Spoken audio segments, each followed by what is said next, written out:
Hello दोस्तों, आप कैसे हैं। उम्मीद करते हैं कि आप अच्छे होंगे, स्वस्थ होंगे और बेहतरीन तरीके से पढ़ाई भी करते होंगे।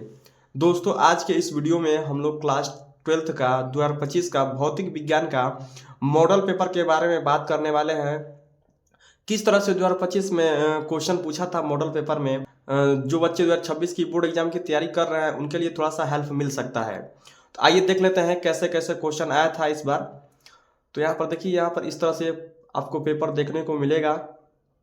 फिर आगे देखिए, अब यहाँ से देखिए कुछ ऑब्जेक्टिव क्वेश्चन पूछे हैं। तो यहाँ पर पहला ऑब्जेक्टिव क्वेश्चन है कि आवेश क्यू चुंबकीय क्षेत्र बी के अनुदिश भी चाल से प्रवेश करता है, चुंबकीय क्षेत्र में आवेश पर बल होगा। इसमें चार ऑप्शन दिया है, क्यू वी बी अपॉन 2, फिर यहाँ पर क्यू वी बी दूसरा में दिया है, फिर तीसरा में 2 क्यू वी बी और 4 नंबर में 0 दिया है। इसका अगर राइट आंसर आपको पता है तो आप ट्रिक मार लीजिए। इसके लिए आपको 1 नंबर निर्धारित किया गया है। इसमें दोस्तों मैं सॉल्यूशन नहीं बताऊंगा, अगर आप कमेंट करते हैं तो मैं पूरा सॉल्यूशन बता दूंगा। फिर आगे देखिए, ख नंबर में के परावैद्युतांक वाले माध्यम में रखे दो बिंदु आवेशों के बीच लगने वाला स्थिर वैद्युतिक बल F1 है। माध्यम बदल देने पर आवेशों के बीच स्थिर वैद्युतिक बल F2 हो जाता है, माध्यम का परावैद्युतांक होगा। इसमें भी चार ऑप्शन है। एक है पहला नंबर F1 अपॉन के F2, दूसरा है F2 अपॉन के F1, तीसरा है के F1 अपॉन F2 और 4 नंबर में दिया है F1 और F2 अपॉन के। इसके लिए भी आपको 1 नंबर निर्धारित किया गया है। आगे देखिए ग नंबर में, तो इसमें दिया है 18 सेमी फोकस दूरी का अवतल लेंस 12 सेमी फोकस दूरी के उत्तल लेंस के संपर्क में रखा है, संयोजन की फोकस दूरी होगी। तो पहला दिया है 36 सेंटीमीटर, दूसरा है -36 सेंटीमीटर, तीसरा है 48 सेंटीमीटर और 4 नंबर में दिया है माइनस का 48 सेंटीमीटर। इसके लिए भी आपको 1 नंबर मिल जाएगा अगर आप करेक्ट आंसर और मतलब कि करेक्ट आंसर चूज करते हैं तब। फिर घ नंबर में देखिए, पश्च अभिनति में आदर्श पीएन संधि डायोड का प्रतिरोध होता है। पहला में दिया है 0, दूसरा में अनंत, तीसरा में 0 एवं अनंत के बीच और 4 नंबर में इनमें से कोई नहीं। तो जो राइट आंसर होगा उस पर करेक्ट कर आप लोग ट्रिक मार दीजिएगा, 1 नंबर आपको मिल जाएगा। फिर आगे देखिए, अंगा में दिया है किसी चालक तार का प्रतिरोधकता निर्भर करती है। 1 नंबर में तार की लंबाई पर, 2 नंबर में तार के प्रतिरोध पर, 3 नंबर में तार के पदार्थ पर, 4 नंबर में तार की मोटाई पर। इसके लिए भी आपको 1 नंबर मिल जाएगा अगर आप सही ऑप्शन ट्रिक करते हैं तब। फिर आगे देखिए, 1.5 वोल्ट विद्युत वाहक बल के सेल को 1.9 ओम के बाह्य प्रतिरोध से जोड़ने पर प्रवाहित धारा 0.75 एम्पियर है। सेल का आंतरिक प्रतिरोध है। पहला दिया है 0.5 ओम, दूसरा है 0.2 ओम, तीसरा है 0.1 ओम और 4 नंबर में दिया है 0.6 ओम। इसका जो राइट आंसर होगा आप लोग इस पर बता दीजिएगा और कमेंट में भी बताइए। 1 नंबर आपको मिल जाएगा अगर आपका सही रहेगा तो। फिर आगे देखिए, अब यहाँ से देखिए प्रश्न पूछा गया है दूसरा। तो इसमें कौन नंबर में पूछा है, प्रकाश वैद्युत प्रभाव के लिए आइंस्टीन का समीकरण लिखिए। इसके लिए भी आपको 1 नंबर मिल जाएगा अगर आप केवल समीकरण लिखते हैं तो। फिर ख नंबर में द्रव्य तरंगों के तरंग दैर्ध्य के लिए डी ब्रागली का सूत्र लिखिए। इसके लिए भी 1 नंबर मिल जाएगा। फिर ग नंबर में एक समतल वैद्युत चुंबकीय तरंग के वैद्युत क्षेत्र का समीकरण। फिर इसमें दिया है कुछ फॉर्मूला, यहाँ पर देख लीजिए, दिया है EZ बराबर 60 साइन, फिर छोटा कोष्टक में 5x प्लस 1.5 गुणे 10 की पावर 11 t कोष्टक बंद वोल्ट प्रति मीटर है। तरंग के चुंबकीय क्षेत्र का समीकरण लिखिए। इसके लिए भी आपको 1 नंबर मिल जाएगा। फिर आगे देखिए, फिर घ नंबर में दिया है प्रत्यावर्ती परिपथ में वोल्ट मीटर का पाठ्यांक 220 वोल्ट है, विभव का शिखर मान लिखिए। इसके लिए भी 1 नंबर है। फिर अंगों में देखिए, क्या दो समविभव पृष्ठ परस्पर प्रतिच्छेद करते हैं, कारण सहित उत्तर दीजिए। इसके लिए भी 1 नंबर मिल जाएगा। फिर 4 नंबर, नाभिकीय रिएक्टर किस सिद्धांत पर कार्य करते हैं। इसके लिए भी आपको 1 नंबर मिल जाएगा। फिर आगे देख लीजिए, फिर देखिए यहाँ पर 3 नंबर क्वेश्चन पूछा है क नंबर में, किसी चालक की वैद्युत धारिता से क्या अभिप्राय है? चालक की वैद्युत धारिता का मात्रक प्राप्त कीजिए। इसके लिए 2 नंबर आपको मिल जाएगा। करते हैं तो इस प्रश्न को। फिर ख नंबर में लॉरेंज बल्ब के लिए समीकरण लिखिए। एक ही स्थान पर लगाए गए 5 × 10⁴ वोल्ट प्रति मीटर के वैद्युत क्षेत्र और 5 × 10⁻² वेबर प्रति मीटर स्क्वायर के चुंबकीय क्षेत्र से इलेक्ट्रॉन बिना विचलित हुए गुजर जाता है। इलेक्ट्रॉन के वेग की गणना कीजिए। इसके लिए भी आपको 2 नंबर मिल जाएगा। फिर ग नंबर में देखिए पूछा है प्रश्न, नाभिक की बंधन ऊर्जा का अर्थ समझाइए। नाभिक की बंधन ऊर्जा प्रति न्यूक्लियॉन का द्रव्यमान संख्या पर निर्भर करता है। इसके लिए भी आपको 2 नंबर मिल जाएगा। फिर घ नंबर में प्रश्न पूछा है, ध्रुवित और अध्रुवित प्रकाश का चित्रीय निरूपण दीजिए। किसी पारदर्शी माध्यम के लिए ध्रुवण कोण 60 डिग्री है। अपवर्तन कोण एवं माध्यम के अपवर्तनांक का मान प्राप्त कीजिए। इसके लिए भी आपको 2 नंबर मिल जाएगा। फिर आगे देखिए 4 नंबर में क्या प्रश्न पूछा है। देखिए यहाँ पर पूछा है, दिए गए वैद्युत चुंबकीय तरंगों में सबसे लंबे तरंग दैर्ध्य और उच्चतम आवृत्ति वाला तरंगों का नाम लिखिए।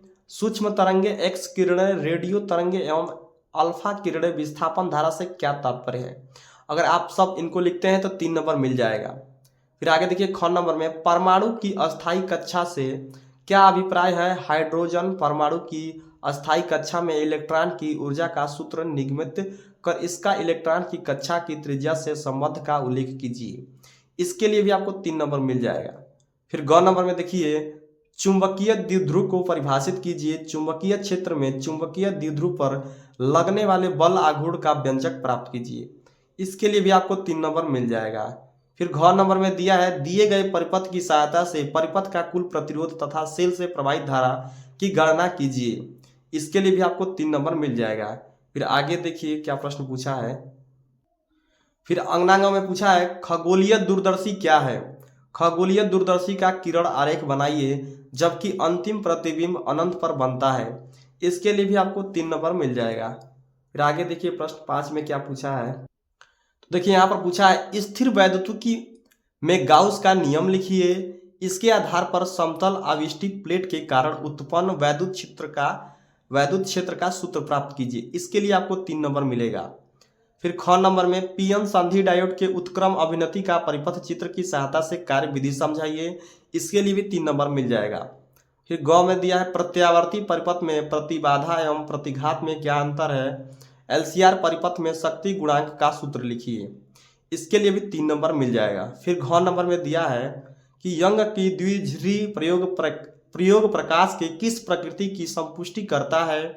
यंग के द्विध्रुवी प्रयोग में प्रयुक्त प्रकाश में 2 तरंग दैर्ध्य 6000 एंगस्ट्रॉन एवं 5000 एंगस्ट्रॉन सम्मिलित है। झिर्रियों के बीच दूरी 10⁻³ मीटर तथा झिर्री से पर्दे की दूरी 1 मीटर है। तृतीय केंद्रीय उच्चिष्ट से न्यूनतम दूरी ज्ञात कीजिए जहां दोनों तरंग दैर्ध्यों के कारण दीप्त फ्रिंज संपाती होती है। इसके लिए 3 नंबर आपको मिल जाएगा। अगर आपको ये आ रहा तो ठीक है, नहीं आ रहा तो अथवा में एक और दिया है। प्रकाश वैद्युत प्रभाव क्या है? यह प्रकाश किस प्रकृति को दर्शाता है? किसी धातु के लिए देहली आवृत्ति 3.3 × 10⁻14 Hz है। यदि आपतित प्रकाश की आवृत्ति 8.2 × 10⁻14 Hz है हो तब निरोधी विभव क्या होगा? धातु के कार्यफलन भी गणना कीजिए। इसके लिए भी 3 नंबर मिल जाएगा। फिर आगे देखिए अंगनांग में दिया है, समांतर प्लेट संधारित्र की धारिता का सूत्र निगमन कीजिए जब इसकी प्लेटों के बीच आंशिक परावैद्युत माध्यम की प्लेट रखी हो। इसके लिए भी आपको 3 नंबर मिल जाएगा। फिर आगे देखिए 6 नंबर में क्या पूछा है। अब यहाँ पर देखिए 6 नंबर में क्वेश्चन पूछा है, दिए गए परिपथ की सहायता से ज्ञात कीजिए संयोजन की तुल्य धारिता, C1 संधारित्र पर आवेश। फिर तीसरा दिया है संयोजन की कुल संचित ऊर्जा। अगर आप इसको कर रहे हैं तो 5 नंबर मिल जाएगा। अगर नहीं आ रहा है तो अथवा में करके एक और प्रश्न दिया है, इसको कर सकते हैं। विद्युत धारा के चुंबकीय प्रभाव से क्या अभिप्राय है? 2 धारावाही समांतर चालक तारों के बीच लगने वाले बल का व्यंजक प्राप्त कीजिए। इसके आधार पर विद्युत धारा के मात्रक एम्पियर को भी परिभाषित कीजिए। इसके लिए भी आपको 5 नंबर मिल जाएगा। अगर आपको ऊपर वाला नहीं आ रहा है तो आप इसके नीचे वाला कर सकते हैं। फिर आगे देखिए क्वेश्चन क्या है। तो अब यहाँ पर देखिए 7 नंबर में क्वेश्चन क्या पूछा है, हाइगेंस के द्वितीयक तरंगिकाओं का सिद्धांत लिखिए। इस सिद्धांत की सहायता से प्रकाश के परावर्तन के नियम की व्याख्या कीजिए। अगर आपको आ रहा है तो 5 नंबर में ये कर लीजिए, नहीं आ रहा है तो अथवा में एक और दिया है, रदरफोर्ड के अल्फा कण प्रकीर्णन प्रयोग के सबसे प्रमुख निष्कर्ष का उल्लेख कीजिए। समस्थानिक, समभारिक तथा सम न्यूट्रॉनिक नाभिकों को परिभाषित कीजिए। एक परमाणु द्रव्यमान मात्रक के समतुल्य ऊर्जा जूल एवं MeV में ज्ञात कीजिए। ठीक, आगे देखिए कुछ मान दिया है, 1 माइक्रो इजकल टू 1.6605 गुणे 10⁻⁻27 किग्रा, ये सब इसका मान दिया है। इसको आप कर सकते हैं, यानी दोनों में से किसी एक को करना है। अगर आप कर देते हैं तो 5 नंबर आपको मिल जाएगा। फिर आगे देखिए 8 नंबर में क्या पूछा है क्वेश्चन। तो यहाँ पर पूछा है 8 नंबर में, स्वप्रेरण एवं अन्योन्य प्रेरण में अंतर समझाते हुए स्वप्रेरण गुणांक तथा अन्योन्य प्रेरण गुणांक की परिभाषा दीजिए। 100 सेंटीमीटर स्क्वायर क्षेत्रफल की समतल कुंडली 2 वेबर प्रति मीटर स्क्वायर के चुंबकीय क्षेत्र में 20 रेडियन प्रति सेकंड के कोणीय वेग से घूर्णन कर रही है। कुंडली में प्रेरित अधिकतम विद्युत वाहक बल क्या होगा? इसके लिए आपको 5 नंबर मिल जाएगा अगर आप इस प्रश्न को करते हैं तब। फिर अथवा में अगर आपको ये नहीं आ रहा तो आप अथवा में ये वाला कर सकते हैं।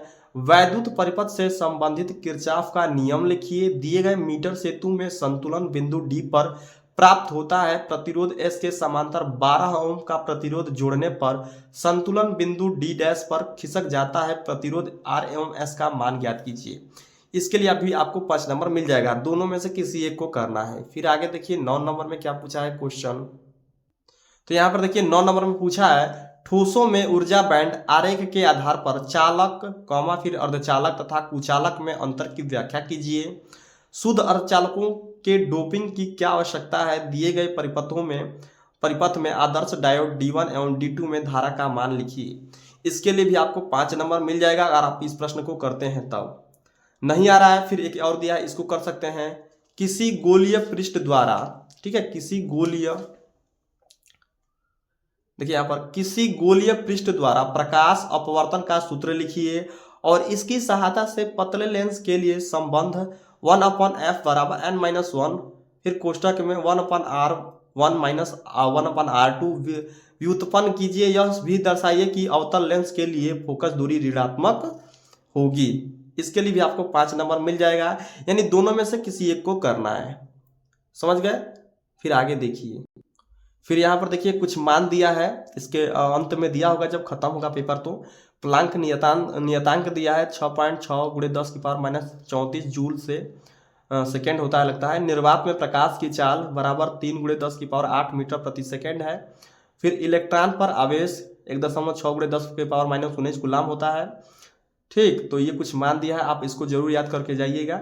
उम्मीद करते हैं कि आपको समझ में आ गया होगा दोस्तों। आप कमेंट में करेंगे तो इसका सॉल्यूशन भी मैं बता दूंगा। ठीक, तब तक के लिए धन्यवाद।